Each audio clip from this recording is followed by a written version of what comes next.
Hello, football fans. Andrew, it's the playoffs. What, are you not going to do the playoffs line again? No, I'm not. You can only do it for If one you show. watched the last show, I opened it and I was just like, playoffs! Look, now I did it.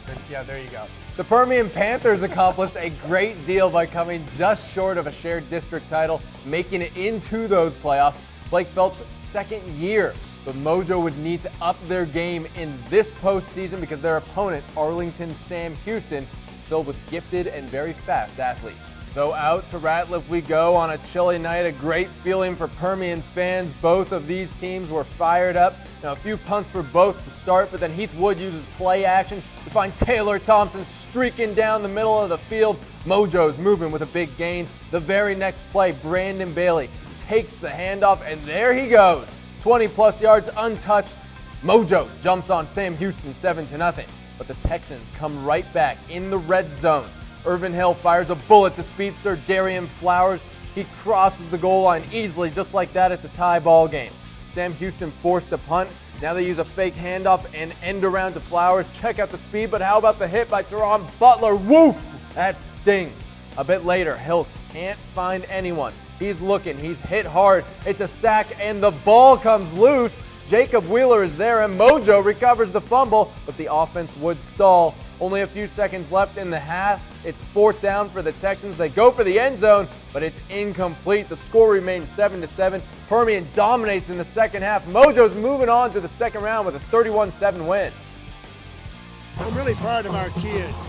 You know, they've really worked very, very hard throughout the off season and throughout the summer, and they deserve this. They do. They're a great group, and it's great to win a playoff game at Ratliff Stadium. It's been a while. You know, Tascosa has a very good football team, and what they do offensively gives you lots of problems. They do a great job of running the option, and the coaching staff does a fantastic job, and they've gotten much, much better than they were last year. And of course, talking about facing Tascosa in that area round. Good around the district. The only loser was Midland High, but it was still a good season for the Bulldogs. It was. I mean, especially considering the low expectations, and they far surpassed them from everyone. Absolutely. Well, coming up after the break, we have the Andrews Mustangs along with a bunch of 4A action. The Fort Stockton Panthers snuck into the playoffs with a 2-3 district record. They were underdogs against Vernon tonight. The Panthers back in the playoffs. Hey, as long as you get in, you get in. Could they make it a postseason run? Trailing 7-0 in the first. Lucas Singh looks deep to Gilbert Mata. Boom, that's a connection. Touchdown Panthers, 7-6 after the missed extra point. Later in the corner, Vernon with it now. QB Corey Luster with the sneak. He gets a lot more though. First down Vernon. Later, they're knocking on the door, go to the ground. Lane Sanders runs it in for a TD. Fort Stockton can't quite get it done. They lose 43-18. Yesterday, Monahans took on Bushland at Pirate Stadium in Woodrow. Second quarter, Monahans on there in 20. Quentin Jones tosses it to Nico Hasso. He finds a hole, sheds some tacklers, off to the races. A monster gain, finally taken down in Bushland territory. Same drive, Jacob Lair, he takes the pitch, weaves in for a touchdown, getting it done on the ground. On the extra point attempt, a high snap here, check it out, but it ends up in Lair's hands. He finds a way to cross the goal line. How about a 2-point conversion for you? Later in the second quarter, more from the Lobos. Quentin Jones rolls right, finds Justice Andrews for the TD. Monahans took care of business, 54-39. They're moving on to the area round. Getting some scores for you. Big Spring, like Andrew said, they won. They will face Andrews in the next round. Tomorrow, Greenwood takes on Iowa Park. We will have those highlights for you, and we'll have more highlights right after the break. The Kermit Yellow Jackets squeaked into the playoffs with a 2-3 district record, but have shown promise with some dynamic players. They were underdogs facing Muleshoe tonight. Out to the game we go. It's scoreless in the first quarter, and we are going to see one of those dynamic players, QB Jansen Michelle. He's going to keep it, sheds a tackle right there. We can't see what's happening. Where'd Jansen go? There he is. Hello, Jansen, and there goes Jansen. A big pickup. That's a touchdown for the Yellow Jackets. Muleshoe gets on the board a little bit later with a field goal, so Kermit is up 7-3.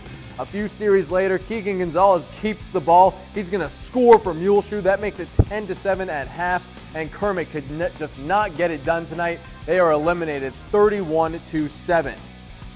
Out to Roscoe, where Crane took on Coleman.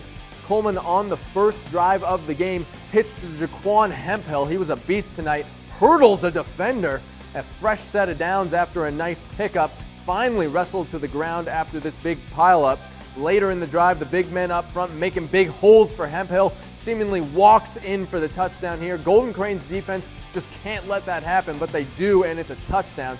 Now a penalty on the point after brings them closer to the end zone. Kyle Bolt bangs it up the middle, so now the Blue Cats are up 8-0. Crane finally with the ball, trying to answer back. Quarterback Jake Morgan rolls out to the left. He keeps it himself. A great run up the field, pushed out of bounds by Bryson Hammonds. It would not be enough though tonight. Coleman goes on to win this game big time. 51-0 is your final score. Yesterday, Coahoma took on Sonora at San Angelo Stadium. Out to there we go. Coahoma battled a tough opponent. Second quarter, Sonora up 8-0. Elijah Cross runs up the middle for a first down near the goal line. That led to a touchdown. Now Coahoma's down 15-0. Joe Melendez takes the ball. He's carrying defenders, gets the first down. Later in the drive, Braxton Iden, the QB sneak for a touchdown. 15-6, Sonora leads at that point. Coahoma can't match up with a great Sonora team. The Bulldogs' season came to an end 35-18. Looking at some 3A scores for you. Alpine faces Colorado City tomorrow. Denver City faces Littlefield tomorrow. We'll have those highlights for you, and the guy who has those highlights is going to give you some more right now. Andrew. Thank you, Jeffrey. Continuing in the 1A ranks, jumping back to yesterday, because we can do that, right, Andrew? We can turn time back to here in News West 9. We're powerful. Balmorhea and Sands went at it in a high-scoring affair. The Bears and the Mustangs both knew that they might be lighting up the scoreboard. We'll pick this one up in the first. Mustangs with the ball. Dayton Edelman slings it to Dylan Segunda. He's not going to be stopped. Segunda finds Pater. 8-0 Sands after the kick is good. Fast forward, Sands gets the ball back on an onside kick, but the Bears step up their defense. Nice hit. Same quarter, Bears with the ball. PJ Inguez hands it off to Isaiah Mendoza, just jets up the sidelines all the way into the end zone. Bears on the board, 8-6 Sands lead, but the Mustangs respond. Edelman decides to do it himself. He books it up the middle. That's an easy TD. It was 14-6 Sands. Sands got a big 96-50 victory. They move on and end Balmorhea's season in the process. No surprise MC getting it done in the playoffs. We've heard that before, right? Not even a little bit. Well, if you want to stick around, we still have Band of the Week, Play of the Week, and the full scoreboard from the entire night in Bi-District football. Welcome back. It's our second semifinal for Band of the Year. We had 5 schools going at it. The winner would face Pecos for the Band of the Year. Andrew? Greenwood. Let's listen to him.